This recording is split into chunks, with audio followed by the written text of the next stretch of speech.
ਵਾਹਿਗੁਰੂ ਜੀ ਕਾ ਖਾਲਸਾ ਵਾਹਿਗੁਰੂ ਜੀ ਕੀ ਫਤਿਹ। ਕਰਤਾਰਪੁਰ ਸਾਹਿਬ ਲਾਂਘੇ ਦੀ ਖੁਸ਼ੀ ਪੂਰੀ ਸਿੱਖ ਜਗਤ ਮਨਾ ਰਹੀ ਹੈ। ਉੱਥੇ ਹੀ ਕੁਝ ਇਹੋ ਜਿਹੇ ਲੋਕ ਕਹਿ ਰਹੇ ਨੇ ਕਿ ਕਰਤਾਰਪੁਰ ਸਾਹਿਬ ਦੇ ਆਲੇ ਦੁਆਲੇ ਕਾਫੀ ਇਮਾਰਤਾਂ ਢਾਈਆਂ ਜਾ ਰਹੀਆਂ ਨੇ, ਲੇਕਿਨ ਹਕੀਕਤ ਦੇ ਵਿੱਚ ਐਸਾ ਕੁਝ ਵੀ ਨਹੀਂ ਹੈ। ਸਾਨੂੰ ਅੱਜ ਦੱਸਿਆ ਗਿਆ ਹੈ ਕਿ ਕਰਤਾਰਪੁਰ ਸਾਹਿਬ ਦੇ ਲਾਂਘੇ ਦਾ ਕੰਮ ਲਗਭਗ 50% ਪਾਕਿਸਤਾਨ ਵਾਲੇ ਪਾਸੇ ਹੋ ਚੁੱਕਿਆ ਹੈ ਔਰ ਕਰਤਾਰਪੁਰ ਸਾਹਿਬ ਤੋਂ ਲਗਭਗ 600 ਮੀਟਰ ਦੀ ਦੂਰੀ ਤੇ ਹਜੇ ਕਿਸੇ ਕਿਸਮ ਦਾ ਕੋਈ ਕੰਮ ਨਹੀਂ ਕੀਤਾ ਗਿਆ। ਤੁਸੀਂ ਵੇਖ ਸਕਦੇ ਹੋ ਕਿ ਗੁਰਦੁਆਰਾ ਕਰਤਾਰਪੁਰ ਸਾਹਿਬ ਦੀ ਪੁਰਾਣੀ ਬਿਲਡਿੰਗ ਬਿਲਕੁਲ ਉਸੇ ਹੀ ਤਰ੍ਹਾਂ ਮੌਜੂਦ ਹੈ, ਜਿਹਦੇ ਵਿੱਚ ਕਿਸੇ ਕਿਸਮ ਦੀ ਕੋਈ ਤਬਦੀਲੀ ਨਹੀਂ ਕੀਤੀ ਗਈ।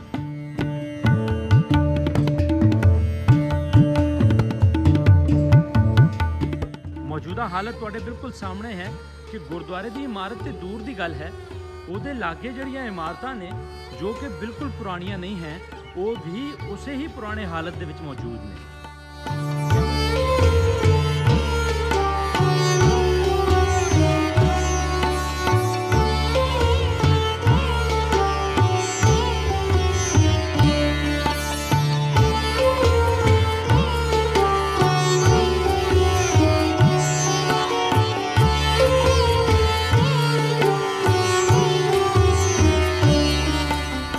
ਗੁਰਦੁਆਰੇ ਦੀ ਚਾਰਦੀਵਾਰੀ ਦੇ ਅੰਦਰ ਕਿਸੇ ਕਿਸਮ ਦਾ ਹਜੇ ਕੋਈ ਕੰਮ ਨਹੀਂ ਕੀਤਾ ਗਿਆ, ਨਾ ਹੀ ਕੋਈ ਪੁਰਾਣੀ ਬਿਲਡਿੰਗ ਨੂੰ ਕਿਸੇ ਕਿਸਮ ਦਾ ਨੁਕਸਾਨ ਪਹੁੰਚਾਇਆ ਗਿਆ ਹੈ, ਬਲਕਿ ਜਿਹੜੇ ਰੋਡ ਹਨ ਉਹ ਵੀ ਇਸ ਤੋਂ 400 ਮੀਟਰ ਦੀ ਦੂਰੀ ਉੱਪਰ ਹਨ। ਸੋ ਜਿਹੜੇ ਕੁਝ ਵੀਰ ਸਾਡੇ ਇਸ ਗੱਲ ਦਾ ਪ੍ਰੋਪੇਗੈਂਡਾ ਕਰ ਰਹੇ ਸੀ ਸੋਸ਼ਲ ਮੀਡੀਆ ਦੇ ਉੱਪਰ ਕਿ ਗੁਰਦੁਆਰਾ ਸਾਹਿਬ ਦੀ ਕਿਸੇ ਇਮਾਰਤ ਨੂੰ ਨੁਕਸਾਨ ਪਹੁੰਚਾਇਆ ਗਿਆ ਹੈ, ਉਹ ਬਿਲਕੁਲ ਸਰਾਸਰ ਝੂਠ ਹੈ। ਤੁਸੀਂ ਵੇਖ ਸਕਦੇ ਹੋ ਕਿ ਇਹ ਪੁਰਾਤਨ ਖੂਹ ਜਿਹੜਾ ਹੈ ਉਹ ਵੀ ਇੱਥੇ ਮੌਜੂਦ ਹੈ।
ਸਾਡੇ ਨਾਲ ਇੱਥੇ ਅਮਰੀਕਾ ਤੋਂ ਇੱਕ ਵੀਰ ਮੌਜੂਦ ਨੇ, ਗੁਰਜਤਿੰਦਰ ਸਿੰਘ ਜੀ ਰੰਧਾਵਾ ਜੀ। ਵਾਹਿਗੁਰੂ ਜੀ ਕਾ ਖਾਲਸਾ ਵਾਹਿਗੁਰੂ ਜੀ ਕੀ ਫਤਿਹ। ਸਭ ਤੋਂ ਪਹਿਲੇ ਤੇ ਤੁਹਾਨੂੰ ਪਾਕਿਸਤਾਨ ਦੀ ਧਰਤੀ ਤੇ ਜੀ ਆਇਆਂ ਨੂੰ, ਤੇ ਸਾਨੂੰ ਇਹ ਦੱਸੋ ਕਿ ਤੁਹਾਨੂੰ ਇੱਥੇ ਆ ਕੇ ਕਿਦਾਂ ਦਾ ਲੱਗਾ ਜੀ?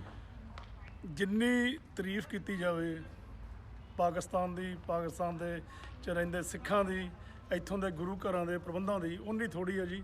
ਮੈਂ ਇਸ ਵੇਲੇ ਤੁਹਾਡੇ ਨਾਲ ਭਾਈ ਲਵਲੀ ਸਿੰਘ ਜੀ ਗੁਰਦੁਆਰਾ ਸਾਹਿਬ ਕਰਤਾਰਪੁਰ ਸਾਹਿਬ, ਜਿਹੜਾ ਕਿ ਇਸ ਵੇਲੇ ਬਹੁਤ ਚਰਚਾ 'ਚ ਹੈ।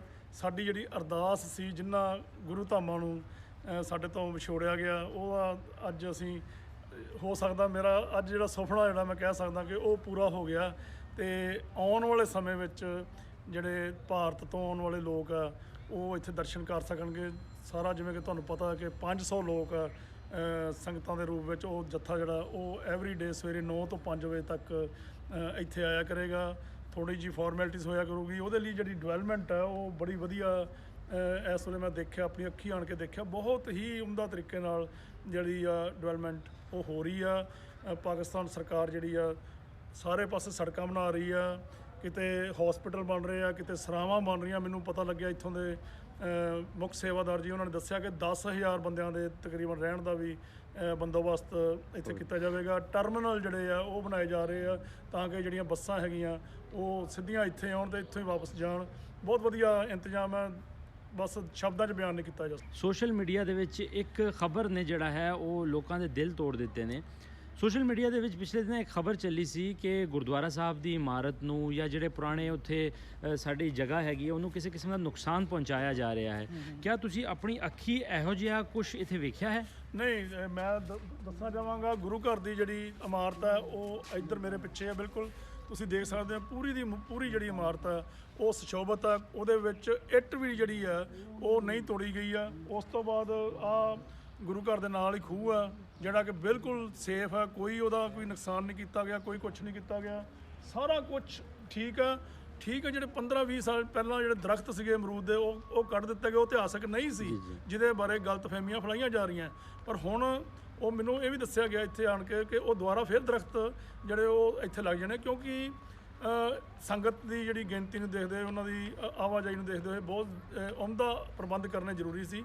ਉਹਦੇ ਲਈ ਸਰਾਊਂਡਿੰਗ ਏਰੀਆ 'ਚ ਉਹ ਜਿਹੜੀ ਕੰਸਟਰਕਸ਼ਨ ਹੋਣੀ ਬੜੀ ਜ਼ਰੂਰੀ ਸੀ, ਉਸ ਕਰਕੇ ਇਹ ਸਾਰਾ ਕੰਮ ਕੀਤਾ ਗਿਆ। ਤੇ ਇਹਦੇ ਵਿੱਚ ਮੇਰੇ ਹਿਸਾਬ ਨਾਲ ਜੋ ਮੈਂ ਅੱਖੀ ਦੇਖਿਆ, ਮੈਂ ਕਿਤੇ ਵੀ ਕੋਈ ਇਹੋ ਜਿਹਾ ਨੁਕਸਾਨ ਨਹੀਂ ਦੇਖਿਆ। ਤੇ ਮੈਂ ਚਾਹਾਂਗਾ ਕਿ ਇਹ ਜਿਹੜਾ ਕੰਮ ਹੈ ਹੋਰ ਵੀ ਛੇਤੀ ਨਿਬੜੇ ਤਾਂ ਕਿ ਅਸੀਂ ਜਿਹੜਾ 550 ਸਾਲਾ ਸ਼੍ਰੀ ਗੁਰੂ ਨਾਨਕ ਦੇਵ ਜੀ ਦਾ ਗੁਰਪੁਰਬ ਆ ਉਹ ਸਾਰੀ ਦੁਨੀਆ ਤੋਂ ਇੱਥੋਂ ਆਣ ਕੇ ਉਹ ਆਪਾਂ ਸ਼ਰਧਾ ਨਾਲ ਉਹਨੂੰ ਮਨਾ ਸਕੀਏ। ਸਾਡੇ ਨਾਲ ਮੌਜੂਦ ਨੇ ਗੋਬਿੰਦ ਸਿੰਘ ਜੀ ਜੋ ਗੁਰਦੁਆਰਾ ਕਰਤਾਰਪੁਰ ਸਾਹਿਬ ਦੇ ਹੈੱਡ ਗ੍ਰੰਥੀ ਸਾਹਿਬ ਨੇ। ਪਿਛਲੇ 20 ਸਾਲ ਤੋਂ ਸੇਵਾ ਕਰ ਰਹੇ ਨੇ। ਸਾਡੇ ਵਾਸਤੇ ਬਹੁਤ ਹੀ ਸੁਭਾਗੀ ਵੇਲਾ ਕਿ ਅਸੀਂ ਤੁਹਾਡੇ ਨਾਲ ਰੂਬਰੂ ਖੜ ਕੇ ਤੁਹਾਡੇ ਨਾਲ ਗੱਲਾਂ ਕਰ ਰਹੇ ਹਾਂ। ਗਿਆਨੀ ਜੀ, ਪਿਛਲੇ ਦਿਨਾਂ ਦੇ ਵਿੱਚ ਸੋਸ਼ਲ ਮੀਡੀਆ ਦੇ ਵਿੱਚ ਇੱਕ ਗੱਲਬਾਤ ਚੱਲ ਰਹੀ ਸੀ ਕਿ ਗੁਰਦੁਆਰਾ ਕਰਤਾਰਪੁਰ ਸਾਹਿਬ ਦੀ ਪੁਰਾਣੀ ਇਮਾਰਤ ਨੂੰ ਨੁਕਸਾਨ ਪਹੁੰਚਾਇਆ ਜਾ ਰਿਹਾ ਹੈ ਜਾਂ ਇਹੋ ਜਿਹੀ ਕੋਈ ਗੱਲਬਾਤ ਸਾਨੂੰ ਤੇ ਵੇਖਣ 'ਚ ਇਹੋ ਜਿਹੀ ਕੋਈ ਗੱਲਬਾਤ ਨਹੀਂ ਵੇਖਣ ਨੂੰ ਮਿਲੀ, ਲੇਕਿਨ ਕਿਆ ਇਹੋ ਜਿਹੀ ਕੋਈ ਗੱਲਬਾਤ ਹੈ ਫਿਊਚਰ ਦੇ ਵਿੱਚ? ਭਾਈ ਸਾਹਿਬ ਜੀ, ਜਿਹੜੇ ਤਾਂ ਚਾਹੁੰਦੇ ਹਨ, ਜਿਹੜੇ ਅਰਦਾਸਾਂ ਕਰਦੇ ਆਏ ਹਨ ਕਿ ਸ਼੍ਰੀ ਨਨਕਾਣਾ ਸਾਹਿਬ ਤੇ ਹੋਰ ਗੁਰਦੁਆਰੇ ਗੁਰਧਾਮ ਜਿਨ੍ਹਾਂ ਤੋਂ ਪੰਥ ਨੂੰ ਵਿਛੋੜਿਆ ਗਿਆ ਹੈ, ਤੇ ਇਹਨਾਂ ਦੇ ਖੁੱਲੇ ਦਰਸ਼ਨ ਦੀਦਾਰ ਤੇ ਸੇਵਾ ਸੰਭਾਲਦਾ ਤਾਂ ਆਪਣੇ ਪਿਆਰੇ ਖਾਲਸਾ ਪੰਥ ਨੂੰ ਬਖਸ਼ੋ। ਉਹਨਾਂ ਨੂੰ ਤਾਂ ਉਹ ਚੀਜ਼ਾਂ ਨਜ਼ਰ ਨਹੀਂ ਆਉਣਗੀਆਂ ਨਾ। ਉਹ ਤਾਂ ਆਰਗੂਮੈਂਟ ਨਹੀਂ ਕਰਨਗੇ ਕਿ ਉੱਥੇ ਕੀ ਹੋ ਗਿਆ। ਉਹ ਤਾਂ ਖੁਸ਼ ਨੇ ਕਿ ਅਕਾਲ ਪੁਰਖ ਵਾਹਿਗੁਰੂ ਨੇ, ਗੁਰੂ ਨਾਨਕ ਪਾਤਸ਼ਾਹ ਨੇ ਪੰਥ ਦੀ ਅਰਦਾਸਾਂ ਪ੍ਰਵਾਨ ਕੀਤੀਆਂ ਤੇ ਕੋਰੀਡੋਰ ਦਾ ਕੰਮ ਕਰਦੇ ਜਿਹੜਾ ਉਹ ਕੰਪਲੀਟ ਹੋਣ ਤੇ ਜਾ ਰਿਹਾ ਹੈ। ਤੇ ਮੈਂ ਸੰਗਤਾਂ ਦੇ ਅੱਗੇ ਹੱਥ ਜੋੜ ਕੇ ਬੇਨਤੀ ਕਰਦਾ ਹਾਂ ਕਿ ਕੋਈ ਵੀ ਗੱਲ ਨੂੰ ਆਰਗੂਮੈਂਟ ਕਰਨ ਤੋਂ ਪਹਿਲੇ ਤੁਸੀਂ ਉਸ ਦੀ ਤਸਦੀਕ ਕਰੋ, ਉਸ ਦਾ ਵੈਰੀਫਿਕੇਸ਼ਨ ਕਰੋ ਕਿ ਆਇਆ ਉੱਥੇ ਵਾਕਈ ਕੁਛ ਇੱਥੇ ਹੈ। ਜਿਸ ਤਰ੍ਹਾਂ ਭਾਈ ਸਾਹਿਬ ਆਏ ਹਨ ਤੁਹਾਡੇ ਨਾਲ ਅਮਰੀਕਾ ਤੋਂ ਨੇ, ਤੁਸੀਂ ਹੈ ਕਰਤਾਰਪੁਰ ਸਾਹਿਬ ਦੀ ਜਿਹੜੀ ਪੁਰਾਤਨ ਬਿਲਡਿੰਗ ਹੈ ਉਹ ਐਜ਼ ਇਟ ਇਜ਼ ਹੈ। ਬਾਬਾ ਜੀ ਗੁਰੂ ਨਾਨਕ ਦੇਵ ਜੀ ਮਹਾਰਾਜ ਦਾ ਪੁਰਾਤਨ ਖੂਹ, ਜਿਸ ਖੂਹ ਤੋਂ ਮਹਾਰਾਜ ਨੇ 18 ਸਾਲ ਖੇਤਾਂ ਨੂੰ ਪਾਣੀ ਦਿੱਤਾ, ਉਹ ਉੱਥੇ ਹੀ ਮੌਜੂਦ ਹੈ। ਬਾਕੀ ਗੱਲ ਰਹਿ ਗਈ ਰੁੱਖਾਂ ਦੀ। ਤੇ ਰੁੱਖ ਜਦੋਂ ਅੱਜ ਤੋਂ 18 ਸਾਲ ਪਹਿਲੇ ਜਦੋਂ ਗੁਰੂ ਘਰ ਦੁਬਾਰਾ ਖੁੱਲਿਆ, ਜਦੋਂ 70 ਸਾਲ ਹੈ ਗੁਰੂ ਘਰ ਬੰਦ ਸੀ, ਉਹੀ ਰੁੱਖ ਸਨ ਜਿਹੜੇ 17-18 ਸਾਲ ਪਹਿਲੇ ਜਦੋਂ ਗੁਰੂ ਘਰ ਦੁਬਾਰਾ ਖੁੱਲਿਆ, ਸਫਾਈ ਕਰਨ ਤੋਂ ਬਾਅਦ ਜਿਹੜੇ ਲਗਾਏ ਗਏ ਸਨ ਉਹ ਦਰਖਤ ਸਨ, ਉਹ ਕੱਟੇ ਗਏ। ਉਹ ਜਿਸ ਤਰ੍ਹਾਂ ਤੁਸੀਂ ਦੇਖ ਰਹੇ ਹੋ, ਜਿਹੜੇ ਕੁਝ ਖੁੱਲ੍ਹਤੇ ਵੀ ਨੇ ਦਰਖਤ, ਫੈਕਸਾਂ ਦੇ ਨੇ, ਕੁਛ ਅਨਾਰਾਂ ਦੇ ਨੇ, ਖੂਬਸੂਰਤੀ ਵਾਲੇ ਬੂਟੇ ਸਨ। ਅਗਰ ਉਹਨਾਂ ਦੀ ਕਟਾਈ ਤੇ ਵੀ ਸੰਗਤਾਂ ਨੂੰ ਇਤਰਾਜ਼ ਹੈ ਤੇ ਅਗਰ ਉਹ ਗਲਤ ਹੈ ਤਾਂ ਆਪਾਂ ਵੀ ਮਾਫੀ ਮੰਗਦੇ ਹਾਂ। ਲੇਕਿਨ ਸਾਨੂੰ ਨਹੀਂ ਲੱਗ ਰਿਹਾ ਕਿ ਅਗਰ ਗੁਰੂ ਘਰ ਦੀ ਖੂਬਸੂਰਤੀ ਵਾਸਤੇ, ਐਕਸਟੈਂਸ਼ਨ ਵਾਸਤੇ ਅਗਰ ਉਹ ਦਰਖਤ ਕੱਟੇ ਗਏ ਨੇ, ਹਾਂ ਅਗਰ ਕੋਈ ਗੁਰੂ ਨਾਨਕ ਪਾਤਸ਼ਾਹ ਕੋਈ ਪੁਰਾਤਨ ਦਰਖਤ ਇੱਥੇ ਹੁੰਦਾ, ਅਗਰ ਉਸ ਦੀ ਬੇਅਦਬੀ ਹੁੰਦੀ ਤੇ ਆਪਾਂ ਗੁਨਾਹਗਾਰ ਸਾਂ। ਲੇਕਿਨ ਇੱਥੇ ਪਾਕਿਸਤਾਨ ਸਰਕਾਰ ਨੇ, ਪਾਕਿਸਤਾਨ ਸਿੱਖ ਗੁਰਦੁਆਰਾ ਪ੍ਰਬੰਧਕ ਕਮੇਟੀ ਨੇ, ਇੱਥੋਂ ਦੀ ਇੰਤਜ਼ਾਮੀਆ ਨੇ, ਮਤਰੂਕਾ ਵਕਫ ਮਲਾਕ ਬੋਰਡ ਨੇ, ਜੋ ਵੀ ਕੰਮ ਇੱਥੇ ਕਰਨੇ ਜਾ ਰਹੇ ਨੇ, ਇੱਕ ਇੱਕ ਕਦਮ ਤੇ ਇੱਕ ਸਟੈਪ ਤੇ ਸਭ ਤੋਂ ਮਸ਼ਵਰਾ ਲੈ ਕੇ, ਸਭ ਤੋਂ ਗਾਈਡਲਾਈਨ ਲੈ ਕੇ ਉਹ ਕੰਮ ਚੱਲ ਰਿਹਾ ਹੈ ਜੀ। ਅੱਛਾ, ਫਿਊਚਰ ਦੇ ਵਿੱਚ ਇਹ ਗੱਲਬਾਤ ਵੀ ਸੁਣਨ ਦੇ ਵਿੱਚ ਆ ਰਹੀ ਹੈ ਕਿ ਬਿਲਕੁਲ ਉਸੇ ਹੀ ਤਰ੍ਹਾਂ ਪੁਰਾਣੇ ਤਰਜ਼ ਦੇ ਦਰਖਤ ਬੂਟੇ ਫਿਰ ਦੁਬਾਰਾ ਉਗਾਏ ਜਾਣਗੇ ਔਰ ਕਈ ਗੁਣਾ ਜ਼ਿਆਦਾ ਉਗਾਏ ਜਾਣਗੇ। ਇਸ ਤਰ੍ਹਾਂ ਹੈ ਜੀ, ਜਦੋਂ ਇੱਥੇ 28 ਨਵੰਬਰ ਨੂੰ ਜਿਹੜੀ ਵੀਡੀਓ ਰਿਲੀਜ਼ ਹੋਈ ਸੀ, ਜਿਹੜੀ ਐਕਸਟੈਂਸ਼ਨ ਦਰਬਾਰ ਸਾਹਿਬ ਦੀ ਫਸਟ ਫੇਜ਼ ਦੇ ਵਿੱਚ ਹੈ, ਉਸ ਦੇ ਵਿੱਚ ਬਕਾਇਦਾ ਦਿਖਾਏ ਗਏ ਨੇ ਕਿ ਇੱਥੇ ਫਰਟੀਲਾਈਜੇਸ਼ਨ ਜ਼ਮੀਨ ਵੀ ਹੋਏਗੀ, ਇੱਥੇ ਅਮਰੂਦਾਂ ਦਾ ਬਾਗ ਵੀ ਹੋਏਗਾ, ਇੱਥੇ ਅੰਬਾਂ ਦਾ ਬਾਗ ਵੀ ਹੋਏਗਾ, ਇੱਥੇ ਮਾਲਟੇ ਦਾ ਬਾਗ ਵੀ ਹੋਏਗਾ। ਜਿਸ ਤਰ੍ਹਾਂ ਅੱਜ ਤੁਸੀਂ ਕਰਤਾਰਪੁਰ ਸਾਹਿਬ ਵਿਖੇ ਗੁਰੂ ਨਾਨਕ ਦੇਵ ਜੀ ਮਹਾਰਾਜ ਦੇ ਖੇਤਾਂ ਦਾ ਲੰਗਰ ਛਕਿਆ ਹੈ, ਨੈਕਸਟ ਆਉਣ ਵਾਲੇ ਟਾਈਮ ਵਿੱਚ ਵੀ ਤੁਸੀਂ ਬਾਬਾ ਜੀ ਦੇ ਖੇਤਾਂ ਦਾ ਲੰਗਰ ਛਕੋਗੇ ਜੀ। ਵਾਹ ਜੀ ਵਾਹ, ਧੰਨਵਾਦ। ਸਿੱਖ ਕੌਮ ਨੇ ਪਿਛਲੇ ਇੰਨੇ ਸਾਲ ਯਤਨ ਕੀਤਾ, ਸਾਨੂੰ ਧੰਨਵਾਦੀ ਹੋਣਾ ਚਾਹੀਦਾ ਰਿਆਸਤ ਪਾਕਿਸਤਾਨ ਦਾ, ਪਾਕਿਸਤਾਨ ਦੀ ਸਰਕਾਰ ਦਾ, ਪਾਕਿਸਤਾਨ ਦੀ ਆਵਾਮ ਦਾ, ਪਾਕਿਸਤਾਨ ਦੀ ਸਾਰੀ ਸਿਆਸੀ ਜਮਾਤਾਂ ਦਾ, ਜਿਨ੍ਹਾਂ ਨੇ ਕਰਤਾਰਪੁਰ ਸਾਹਿਬ ਕੋਰੀਡੋਰ ਨੂੰ ਸਹਿਮਤੀ ਦਿੱਤੀ ਔਰ ਉਹਨਾਂ ਨੇ ਸਭ ਨੇ ਨਾਲ ਖੜੋ ਕੇ ਇਸ ਨੂੰ ਕੌਮੀ ਮਨਸੂਬੇ ਦਾ ਨਾਮ ਦਿੱਤਾ।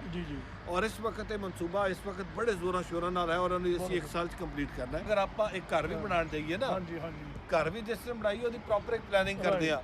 ਹੁਣ ਇੱਕ ਪਾਸੇ ਅਸੀਂ ਕਹਿ ਰਹੇ ਹਾਂ ਕਿ ਸੈਂਕੜੇ ਦੀ ਤਾਦਾਦ 'ਚ ਰੋਜ਼ਾਨਾ ਦੀ ਤਾਦਾਦ ਉਹਨਾਂ ਨਾਲ ਨੂੰ ਰਹਿਣ ਦਾ ਯਾਤਰੀਆਂ ਥਾਂ ਚਾਹੀਦਾ ਉਹਨਾਂ ਵਾਸਤੇ ਲੰਗਰ ਚਾਹੀਦਾ ਹੈ, ਹਾਂ। ਉਹਨਾਂ ਵਾਸਤੇ ਕਮਰੇ ਚਾਹੀਦੇ ਨੇ, ਉਹਨਾਂ ਵਾਸਤੇ ਟਾਇਲਟ ਚਾਹੀਦੇ ਨੇ, ਉਹਨਾਂ ਵਾਸਤੇ ਬਾਥਰੂਮ ਚਾਹੀਦੇ ਨੇ, ਉਹਨਾਂ ਦੇ ਬਹਿਣੇ ਵਾਸਤੇ ਜਗ੍ਹਾ ਚਾਹੀਦੀ ਹੈ। ਜੀ ਜੀ ਸੋ ਉਹਦੇ ਵਾਸਤੇ ਜ਼ਾਹਰੀ ਗੱਲ ਹੈ ਜਿਹੜਾ ਐਗਜ਼ਿਸਟਿੰਗ ਸਟਰਕਚਰ ਖਾਸ ਕਰ ਅਸੀਂ ਡਿਮੋਲਿਸ਼ ਨਹੀਂ ਕੀਤਾ, ਜੀ ਜੀ ਜੀ ਡਿਸਮੈਂਟਲ ਕੀਤਾ। ਇਹ ਤੁਹਾਡੇ ਸਾਹਮਣੇ ਜਿਹੜੇ ਸੱਜੇ ਪਾਸੇ ਕਮਰੇ ਬਣੇ ਨੇ ਇਹ ਹਟਸ ਨੇ, ਹਾਂਜੀ, ਇਹ ਹਟਸ ਨੂੰ ਅਸੀਂ ਡਿਸਮੈਂਟਲ ਕਰਕੇ ਕਿਸੇ ਹੋਰ ਜਗ੍ਹਾ ਤੇ ਲੈ ਕੇ ਜਾ ਰਹੇ ਹਾਂ। ਕੱਚੇ ਕਮਰੇ ਦਿਖ ਰਹੇ ਤੇ ਆ ਹੁਣ ਮਸਲਾ ਇਹ ਵੇ ਕਿ ਮੈਨੂੰ ਨਹੀਂ ਸਮਝ ਆ ਰਹੀ ਇੰਨੀ ਸਾਜ਼ਿਸ਼ ਔਰ ਇਸ ਵਕਤ ਗੁੰਮਰਾਹ ਕੀਤਾ ਜਾ ਰਿਹਾ, ਬਦਗੁਮਾਨੀ ਪੈਦਾ ਕੀਤੀ ਜਾ ਰਹੀ ਸਿੱਖਾਂ ਦੇ ਦਰਮਿਆਨ ਥਰੂ ਸੋਸ਼ਲ ਮੀਡੀਆ ਕਿ ਪਤਾ ਨਹੀਂ ਕਰਤਾਰਪੁਰ ਸਾਹਿਬ ਦੇ ਵਿੱਚ ਢਾਟੇ ਨਹੀਂ ਕਰ ਦਿੱਤਾ ਗਿਆ। ਮੈਂ ਤੁਹਾਨੂੰ ਰੰਧਾਵਾ ਸਾਹਿਬ ਬੇਨਤੀ ਕਰਾਂਗਾ ਕਿ ਤੁਸੀਂ ਅਮਰੀਕਾ ਵਾਪਸ ਜਾਓਗੇ, ਕੈਨੇਡਾ ਵਾਪਸ ਜਾਓਗੇ, ਸੰਗਤਾਂ ਨੂੰ ਦੱਸੋ ਕਿ ਉਹਨਾਂ ਦੇ ਜਿਹੜੇ ਇਤਿਹਾਸਕ ਸਥਾਨ ਨੇ ਪਾਕਿਸਤਾਨ ਦੇ ਵਿੱਚ ਉਸੇ ਤਰ੍ਹਾਂ ਪ੍ਰੀਜ਼ਰਵ ਨੇ, ਸਿੱਖੀ ਪਾਕਿਸਤਾਨ ਦੇ ਵਿੱਚ ਉਸੇ ਤਰ੍ਹਾਂ ਇੰਟੈਕਟ ਹੈ। ਕੋਈ ਸਥਾਨ ਇੱਥੇ ਕਿਸੇ ਨੇ ਸੰਗੇ ਮਰਮਰ ਨਹੀਂ ਲਾਇਆ, ਕਿਸੇ ਸਥਾਨ ਦੇ ਉੱਪਰ ਅਸੀਂ ਕੋਈ ਢਾਟੇਰੀ ਨਹੀਂ ਕੀਤਾ, ਸਾਰਾ ਕੁਝ ਉਸੇ ਤਰ੍ਹਾਂ ਇੰਟੈਕਟ ਹੈ।